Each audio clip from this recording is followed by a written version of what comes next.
Capítulo 1. La primera campanada a medianoche. Nadie en el convento recordaba la última vez que aquella campana había sonado.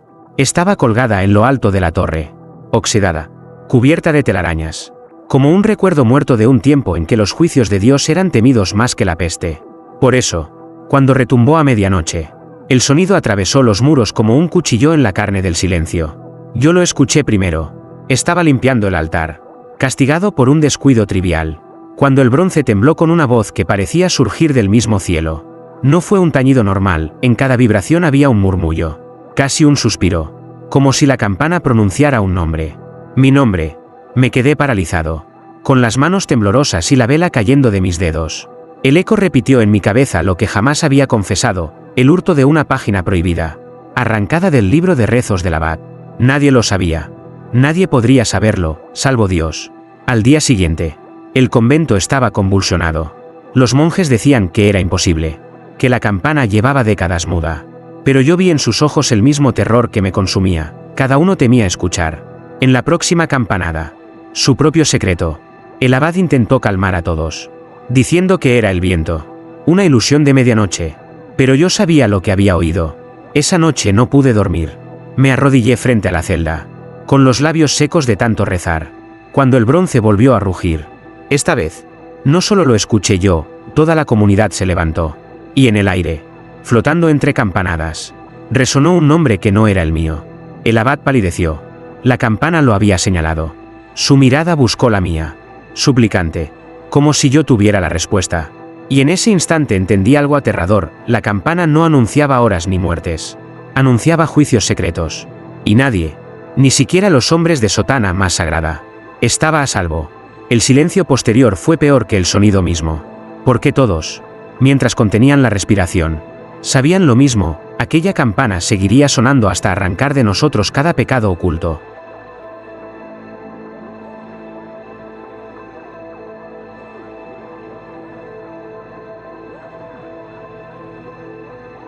Capítulo 2. El juicio del abad.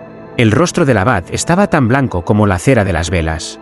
La campana había pronunciado su nombre con una claridad que no dejaba espacio a dudas. Durante unos segundos, nadie se movió, nadie respiró, solo los ojos de los monjes, clavados en él, como si todos esperaran una confesión inmediata. Nada de esto es real, dijo al fin, con voz áspera, como si la garganta le ardiera. El viento, el metal corroído, son ilusiones. Pero nadie le creyó. Yo tampoco. Había algo en su mirada, un brillo de miedo antiguo, que traicionaba sus palabras. El abad llevaba décadas entre esos muros. Era nuestra guía, el guardián de la disciplina. Y sin embargo, parecía más vulnerable que cualquier novicio. Esa noche, cuando el convento se recogió en silencio forzado, yo no pude dormir. Escuché pasos en el pasillo, pasos que se detenían frente a la puerta del abad. Una rendija de luz temblaba en el suelo. Me acerqué sigiloso y lo vi, el anciano arrodillado, golpeando su pecho con un rosario, murmurando un nombre que no entendí. La campana volvió a sonar, pero no desde la torre. Sonó dentro de mi cabeza, un eco metálico que me obligó a apretar los dientes. Y entonces lo escuché con claridad: un secreto, no mío, sino suyo. El abad había entregado a un joven al fuego años atrás, acusándolo de herejía, solo para ocultar su propio pecado. El muchacho había muerto inocente. Me aparté del umbral, con el corazón martillando en mis costillas. No sabía si había sido una visión o si la campana me había permitido escuchar el juicio que pesaba sobre él. Pero lo comprendí de inmediato: el bronce no solo revelaba pecados, también desnudaba culpas escondidas bajo capas de silencio y poder. A la mañana siguiente, el abad celebró la misa con las manos temblorosas. Nadie osó mirarlo directamente, pero todos sabíamos. Cada palabra suya, cada oración, estaba marcada por la condena de aquella campanada. Yo sentí un frío insoportable, porque si la campana había empezado por él, ¿qué nos aguardaba a los demás? ¿Qué verdades destrozarían nuestras máscaras? El juicio del abad era solo el principio.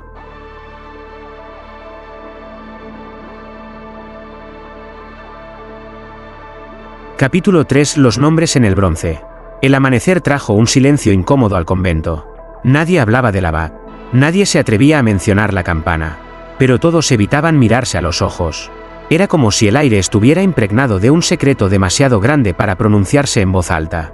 Esa mañana, mientras limpiaba el claustro, Sor Clara se acercó a mí con el rostro desencajado. Me tomó del brazo con una fuerza inesperada y susurró: «He visto algo en la torre, en la campana». La seguí con pasos inseguros. Subimos la escalera de piedra, que parecía interminable, hasta llegar al corazón de la torre. El polvo flotaba como ceniza suspendida, y el bronce, cubierto de moho, brillaba de una manera antinatural bajo la luz gris. Sor Clara señaló con un dedo tembloroso: allí, en la superficie rugosa, se leían marcas recientes. Eran letras grabadas como por un cincel invisible. Y no eran simples palabras, eran nombres. El primero que reconocí fue el mío. Después, el de ella. Y junto a nosotros, otros más. Monjes y fieles que aún vivían dentro del convento. Cada nombre parecía latir, como si respirara desde el metal. «Anoche no estaban», dijo Sor Clara, con los ojos abiertos de terror. «Los vi aparecer uno tras otro, mientras la campana resonaba en sueños. Me acerqué hasta casi tocar el bronce, pero una fuerza invisible me lo impidió. Un frío me recorrió la mano, como si algo me advirtiera que no debía rozarlo. Y entonces lo entendí: aquellos nombres no eran escritos por hombres, sino dictados por un juicio que no podíamos detener». Al bajar de la torre, los demás notaron nuestro pavor. Preguntaron, exigieron explicaciones, pero guardamos silencio, como decirles que la campana ya conocía nuestros pecados, que nos había inscrito en un registro eterno. Esa noche nadie durmió. Los murmullos recorrían los pasillos como sombras. Yo no podía apartar de mi mente una sola idea: si la campana escribía nombres, algún día la lista estaría completa. Y ese día, el juicio sería ineludible, porque la campana no solo sonaba, estaba escribiendo la sentencia de cada uno de nosotros.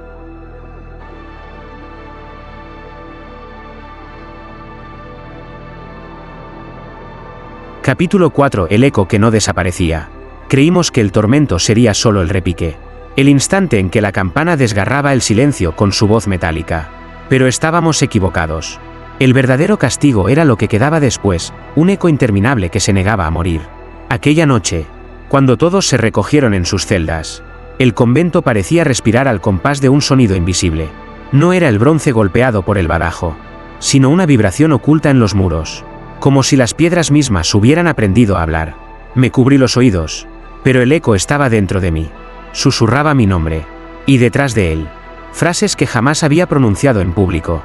Eran mis pensamientos más oscuros, mis culpas más íntimas, repetidas con una claridad insoportable. Al día siguiente, descubrí que no era el único.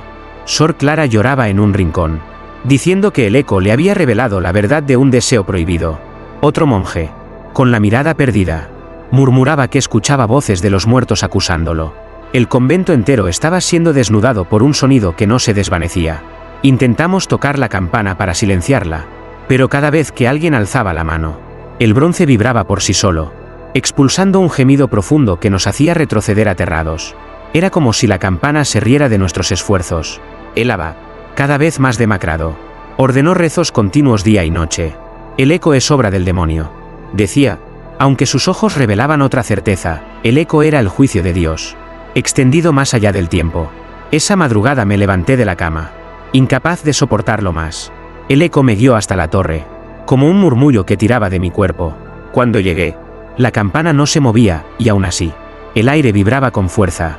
Apoyé la frente contra la fría piedra y escuché claramente una frase que heló mi sangre: «El eco nunca desaparece hasta que la verdad es pronunciada». Me aparté temblando. Comprendí que el eco no se detendría mientras calláramos. Y el silencio, en aquel lugar, empezaba a ser más mortal que cualquier pecado.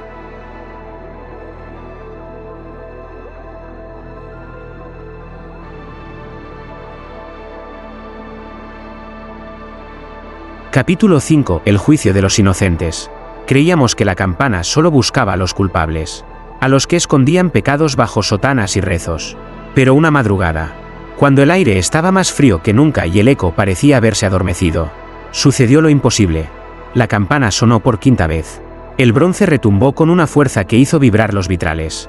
Y en el eco metálico emergió un nombre inesperado: Mateo, el niño huérfano que servía en el convento. Tenía apenas 12 años. Todos corrimos a su celda. El pequeño estaba despierto, con los ojos llenos de lágrimas, repitiendo entre sollozos: «Yo no he hecho nada, yo no he hecho nada». Y era cierto. Mateo era el único puro entre nosotros, el único que jamás había sido sorprendido en mentira o falta. Sin embargo, El juicio lo había señalado. El convento se dividió en dos. Algunos aseguraban que la campana se había equivocado, que el diablo jugaba con nosotros. Otros, los más temerosos, decían que incluso los inocentes debían ser probados, que tal vez el niño llevaba un pecado en el corazón que aún no conocía. El abad, con voz rota, proclamó: el juicio es perfecto. Si el niño fue nombrado, es porque algo debe ser revelado. Yo no pude soportarlo. Me arrodillé frente a Mateo y lo abracé. El niño temblaba como si el bronce aún resonara dentro de su pecho. En ese instante, escuché el eco otra vez. Pero distinto, no acusaba. No señalaba un crimen, sino que susurraba una advertencia. La inocencia también será juzgada. Porque el silencio es cómplice. Las palabras me dejaron helado. ¿Era posible que la campana no castigara solo las faltas cometidas, sino también los secretos que cada uno protegía con su silencio? Esa noche, el convento entero no pegó un ojo. El nombre del niño seguía flotando en la memoria de todos como una herejía incomprensible. Y cada campanada futura ya no sería solo temida, sería insoportable.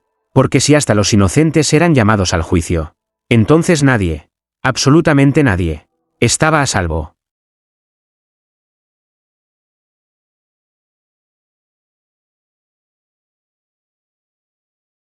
Capítulo 6. El silencio roto en la misa. El domingo amaneció con un cielo plomizo, como si el mismo firmamento se negara a contemplar lo que iba a suceder. El abad, pese a las noches sin dormir y las miradas de sospecha, insistió en celebrar la misa solemne. Quizá pensaba que un ritual sagrado podría imponer silencio sobre la campana. La iglesia estaba abarrotada, monjes, novicias, aldeanos curiosos que habían oído los rumores. Todos respiraban con una ansiedad contenida, como si cada palabra latina fuera una cuerda que mantenía en pie la frágil estructura de nuestra fe. Yo sostenía el incensario, y el humo denso me hacía lagrimear. El abad alzó la hostia con manos temblorosas. Fue entonces cuando sucedió: un estruendo metálico desgarró el aire. La campana sonó, no desde la torre, sino desde las entrañas del templo. El bronce vibró con una violencia que hizo caer algunas tejas. La misa se detuvo de golpe, y en medio de aquel repique imposible, todos escuchamos lo mismo, un secreto. No era un eco anónimo, ni un murmullo incomprensible.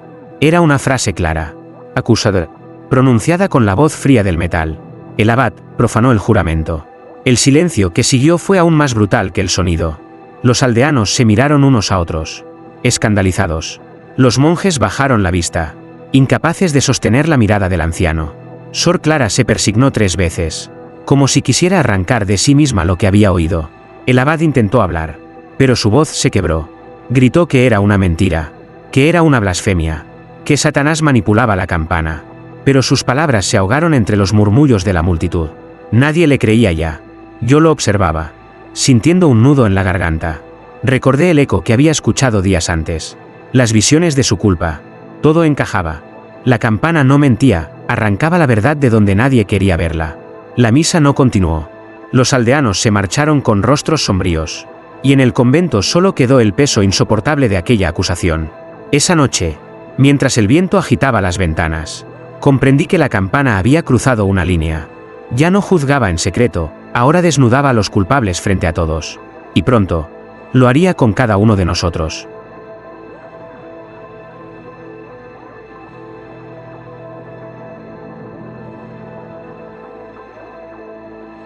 Capítulo 7. La campana y la sangre. El día después de la misa maldita, el convento amaneció bajo un silencio que pesaba más que el bronce mismo.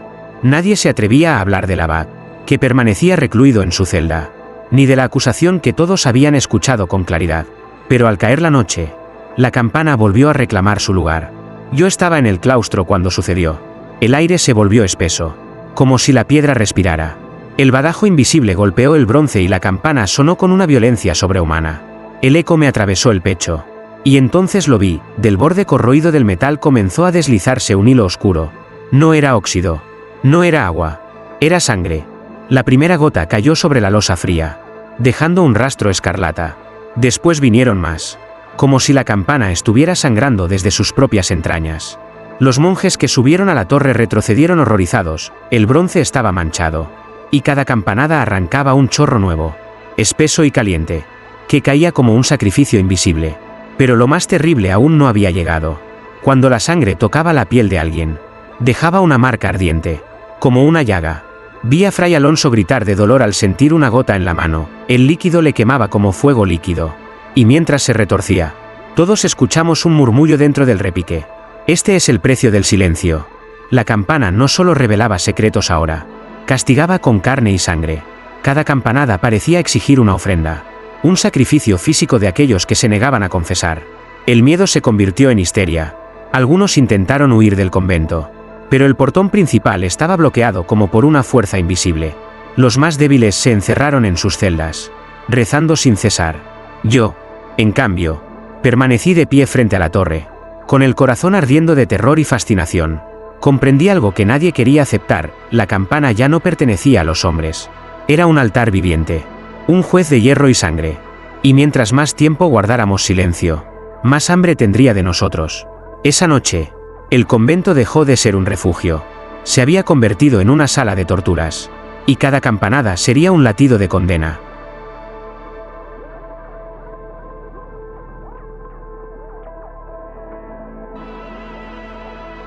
Capítulo 8. El convento bajo sospecha. Después de aquella noche en que la campana sangró, nada volvió a ser igual. El convento, antes unido por rezos y disciplina, se convirtió en un nido de miradas desconfiadas. Nadie hablaba en voz alta, temiendo que el bronce escuchara incluso los pensamientos más fugaces. Los pasillos se llenaron de sombras más densas que el humo de los cirios. Algunos caminaban con los ojos bajos. Otros se escondían en la biblioteca o en la sacristía, como si las paredes pudieran protegerlos de un juicio que caía desde lo alto. Pero lo peor no era el miedo a la campana, sino el miedo al prójimo. Comenzaron las acusaciones. Sor Clara señalaba a Fray Alonso, diciendo que su llaga no era un castigo, sino la prueba de un pacto con fuerzas prohibidas. Alonso respondía con gritos, asegurando que la mujer lo odiaba porque él conocía un secreto suyo. Y en cada discusión, todos callábamos, pero con los ojos alimentábamos el fuego. Yo mismo no podía evitarlo, miraba a mis hermanos con sospecha. ¿Cuántos de ellos tenían pecados escondidos tan graves como para merecer la condena del bronce? ¿Cuántos fingían rezar mientras aguardaban que otro fuera señalado en su lugar? Una noche, el abad reunió a todos en el refectorio. Su voz era áspera, quebrada por la desesperación. «Debemos purificarnos», dijo. «Confesad antes de que la campana lo haga por vosotros. El silencio nos condena a todos». Nadie habló. El silencio fue absoluto, como si la misma piedra nos hubiera sellado los labios. Entonces el abad golpeó la mesa con el puño y gritó: «El próximo repique nos destruirá». Y como si sus palabras hubieran sido invocación, la campana sonó. Una sola campanada, grave, interminable, que atravesó los muros como un trueno detenido en el tiempo. En ese instante, cada uno de nosotros pensó lo mismo: el próximo nombre podría ser el nuestro. El eco se extendió horas, pegado a la piel, lacerando el alma.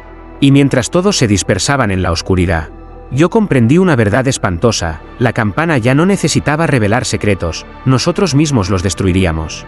Envenenados por la sospecha, el convento no era ya una casa de Dios, era un tribunal en guerra consigo mismo.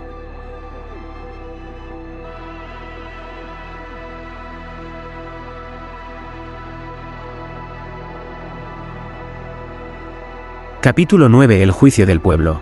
El secreto ya no pertenecía solo a nosotros. Los ecos de la campana, los rumores de sangre y culpas reveladas, atravesaron los muros del convento como si el aire mismo los llevara de boca en boca. En cuestión de días, el pueblo entero murmuraba sobre la torre maldita que no dejaba de sonar. Una tarde, al caer el sol, los primeros aldeanos se atrevieron a acercarse. Venían con faroles y rostros crispados, algunos movidos por la curiosidad, otros por el miedo, y no pocos por un deseo morboso de escuchar cómo el hierro acusaba a los pecadores. Se detuvieron en la plaza, frente a la iglesia, esperando. El abad intentó cerrarles el paso, pero sus palabras ya no tenían peso. Nadie le obedecía. Todos estaban embriagados por la certeza de que la campana traía justicia divina, aunque esa justicia fuera cruel. Cuando la medianoche cayó, el aire se heló de repente. La multitud contuvo el aliento. Y entonces, como si una mano invisible hubiera golpeado el bronce, la campana rugió.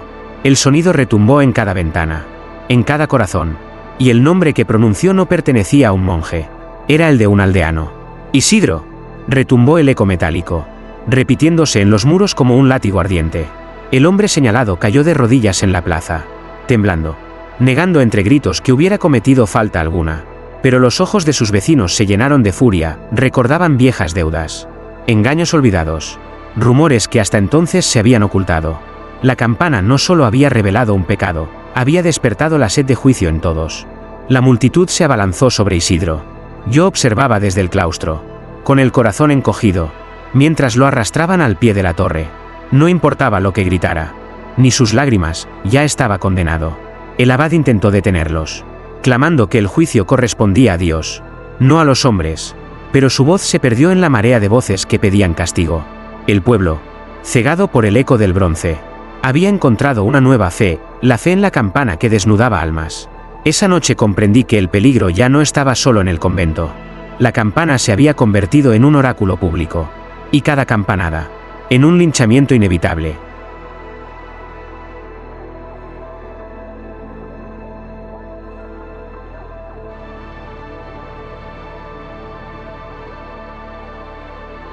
Capítulo 10 y el pacto con el bronce.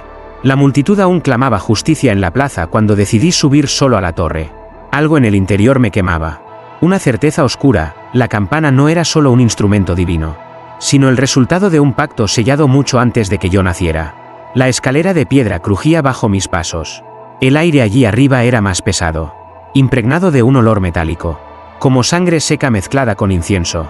Cuando llegué, la vi de cerca, el bronce no era uniforme. Entre las grietas y el óxido, descubrí símbolos grabados, ocultos a simple vista, cruces torcidas, círculos incompletos, palabras en una lengua que no reconocí. Toqué con la yema de los dedos y el metal vibró bajo mi piel, como si latiera. Una voz, apenas un murmullo, habló dentro de mi cabeza. Yo no fui forjada por manos inocentes, sino alimentada con sangre y juramentos. Me aparté aterrado. Comprendí entonces lo que nadie había querido decir: la campana había sido creada como instrumento de juicio. Sí, pero no solo de Dios. Había en su origen un acuerdo impuro, un trueque entre el cielo y algo más antiguo, más hambriento. Mientras examinaba el borde inferior, hallé letras corroídas por el tiempo. Logré leer una inscripción a medias: no callarás hasta que el último secreto sea arrancado. El eco volvió a estremecer la torre. Esta vez no fue un repique, sino una risa metálica, grave, que me heló hasta los huesos. Sentí que el bronce conocía mi propio secreto, y que tarde o temprano lo gritaría. Bajé tambaleando, con el corazón desbocado.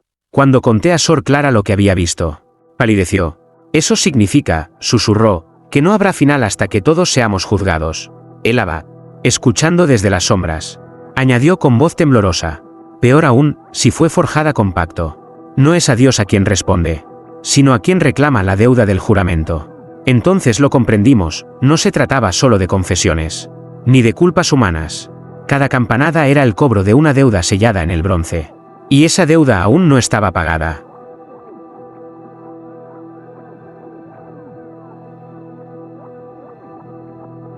Capítulo 11. Los juicios encadenados. Después de descubrir la inscripción maldita, comenzamos a entender la verdadera naturaleza de la campana. No era un juez que dictaba sentencias aisladas, era un verdugo que, con cada campanada, arrastraba a otro culpable, como eslabones de una cadena interminable. La primera señal llegó en la madrugada. El bronce rugió con un repique largo, profundo, que se extendió hasta helarnos la sangre. El nombre que resonó fue el de un monje anciano, Fray Gabriel. Apenas lo escuchamos. Él se desplomó en el suelo del coro, con los labios moviéndose en un rezo entrecortado. Nadie lo tocó, nadie lo socorrió. Todos esperábamos la campanada siguiente. Y llegó. El badajo invisible golpeó de nuevo.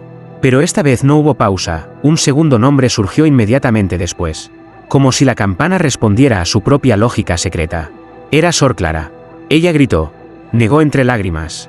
Y sin embargo todos vimos en sus ojos el brillo de un pecado oculto. El tercer repique vino como un martillo.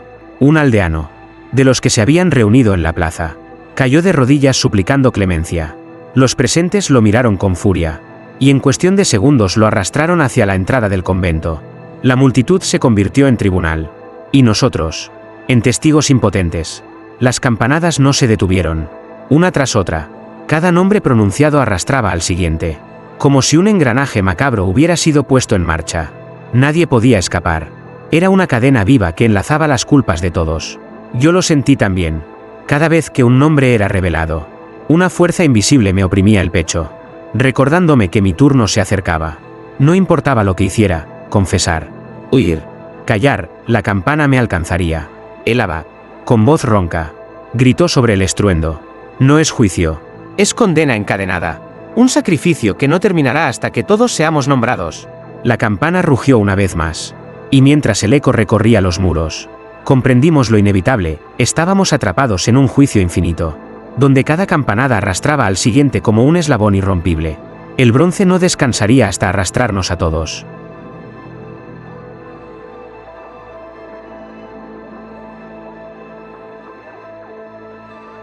Capítulo 12. Medianoche eterna. La noche cayó sobre el convento como un manto de ceniza. Pero no era una noche común, el tiempo mismo parecía haberse detenido. El reloj marcaba las 12 y no avanzaba. La luna, fija en el cielo, iluminaba con un resplandor frío e inmóvil. Era como si el mundo entero hubiera quedado atrapado en un instante interminable. Y en ese instante, la campana comenzó a sonar. No fueron repiques aislados, sino una sucesión continua, cada golpe más fuerte que el anterior, hasta que el bronce rugió como un corazón desbocado. Con cada campanada, un nombre surgía en el aire, y con cada nombre, alguien caía al suelo, gimiendo, marcado por un juicio invisible. Pronto dejamos de contar. Ya no eran campanadas, era un río de metal que se derramaba sobre nosotros. Los muros vibraban, el suelo temblaba, y las velas se apagaban una a una, como si la oscuridad reclamara su trono. Algunos intentaron huir por las puertas del convento, pero al abrirlas encontraron el mismo claustro al otro lado, como si hubiéramos quedado atrapados en un laberinto sin salida. La medianoche no era una hora, era una prisión. Yo corrí hacia la torre, desesperado, convencido de que debía detener la campana. Pero al subir, descubrí la verdad aterradora: la campana no colgaba ya de las vigas. Flotaba en el aire, suspendida por una fuerza invisible, sangrando gotas oscuras que caían al vacío y se transformaban en sombras. El abad apareció detrás de mí, con el rostro desencajado. «Esto es el fin», murmuró. «El pacto ha reclamado lo que es suyo». La campana rugió con una última campanada, tan fuerte que pensé que me arrancaría el alma del cuerpo. Y entonces lo entendí: no habría amanecer, no habría redención. La medianoche sería eterna, repitiéndose en un ciclo infinito de juicios y condenas. Caí de rodillas, con las manos en los oídos, pero el sonido seguía dentro de mí. Y mientras mi voz se perdía en un grito, el eco metálico me reveló lo que nunca quise escuchar: tu nombre será el último. Y comprendí que la campana no descansaría hasta pronunciarlo.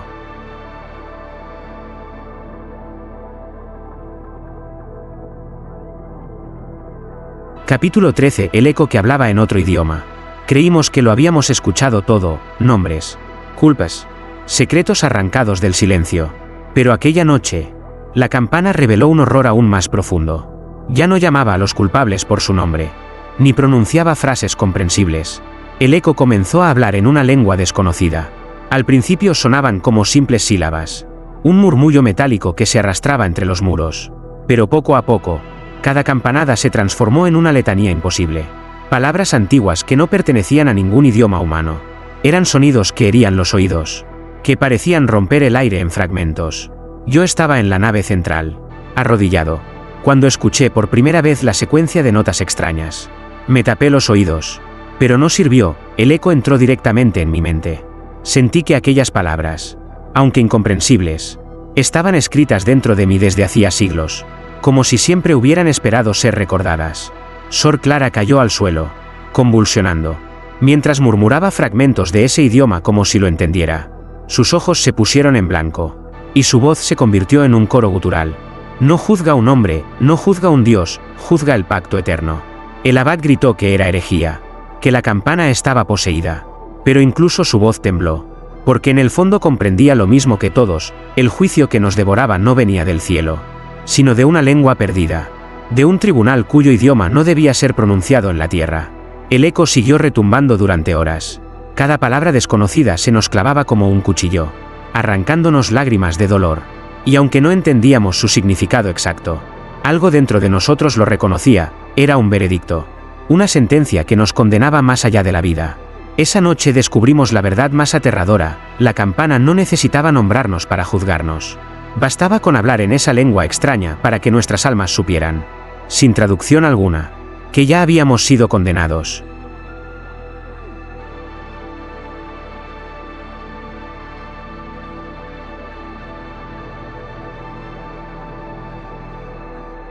Capítulo 14. El último secreto. El eco en la lengua prohibida aún retumbaba en nuestros pechos cuando la campana cayó de repente. El silencio fue tan absoluto que dolía más que el sonido. Por un instante, creímos que todo había terminado, que la maldición había cumplido su ciclo. Pero estábamos equivocados. Esa madrugada, en el claustro, apareció una nueva inscripción grabada en el bronce: el juicio no concluye hasta que el primer culpable sea revelado. Las letras ardían como si hubieran sido forjadas con fuego reciente. Nos miramos unos a otros con horror. El primer culpable, ¿quién había despertado la campana? Yo lo sabía. Mi corazón lo supo antes que mi razón, aquella medianoche. La primera campanada había pronunciado mi nombre. Yo había sido el inicio. El eco que abrió las puertas del juicio. Intenté negarlo, huir de la idea. Pero Sor Clara, con los ojos aún enrojecidos por el trance de la noche anterior, se volvió hacia mí y susurró: «Fuiste tú. El bronce te eligió desde el principio». Las miradas de todos cayeron sobre mí. El abad me señaló con un dedo tembloroso. Y por primera vez no intentó defenderse. «Eres el último secreto», dijo con voz quebrada. «El que mantiene viva la cadena». La campana comenzó a vibrar sola, sin que nadie la tocara. El aire se volvió rojo. Capítulo 15. El silencio final. La última campanada me atravesó como un rayo. No hubo eco prolongado, ni nombres revelados, ni frases incomprensibles. Solo un golpe seco, brutal, que se deshizo en el aire como si hubiera desgarrado el mismo tejido del mundo. Me desplomé en el suelo de la torre, con las manos aún marcadas por las gotas ardientes de sangre que caían del bronce. Esperaba otra campanada, otro juicio, otro grito, pero no llegó nada. Solo silencio. Un silencio tan denso que parecía una presencia viva. Bajé tambaleando los peldaños. Y lo que encontré me heló hasta el alma: el convento estaba vacío. No había monjes, no había novicias, no había aldeanos. Las bancas, los claustros, los corredores, todo desierto. Como si jamás hubieran existido. Era como despertar en un sueño borrado. Intenté gritar, pero mi voz se perdió en la nada. Nadie respondió. Era el único que quedaba. El último secreto aún de pie. Me acerqué al altar, buscando un rastro de lo que había sucedido. Y allí lo vi, el bronce de la campana reflejado en el cristal de un cáliz. Aunque la campana ya no estaba en la torre, estaba dentro de mí. Lo supe con un terror indescriptible. Cada latido de mi corazón resonaba como un badajo invisible. Y en mi pecho se escondía el mismo silencio que había devorado a todos los demás. El abad tenía razón, yo era el inicio y el final. El primero nombrado.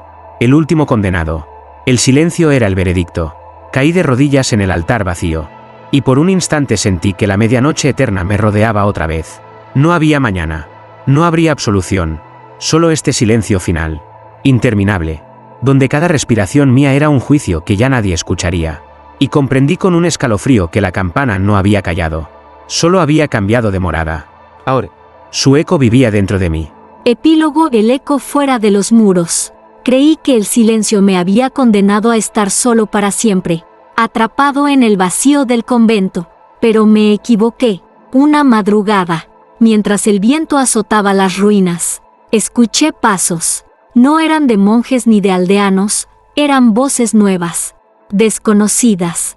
Jóvenes que reían nerviosos, curiosos que habían escuchado las leyendas de la campana maldita y se habían atrevido a entrar. Se detuvieron en el claustro, encendieron velas, y uno de ellos dijo en voz alta: «Dicen que aquí se escuchan ecos aunque la campana ya no exista».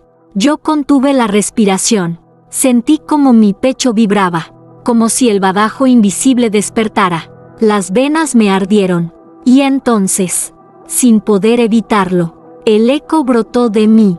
No fue un tañido, sino una palabra, un nombre, el nombre de uno de ellos. El muchacho palideció, el resto lo miró con horror. La historia volvía a empezar. Comprendí, entre lágrimas y terror, que la campana jamás había desaparecido, solo había cambiado de boca. Y ahora, yo era su portador. El juicio no había terminado, apenas había cruzado los muros del convento.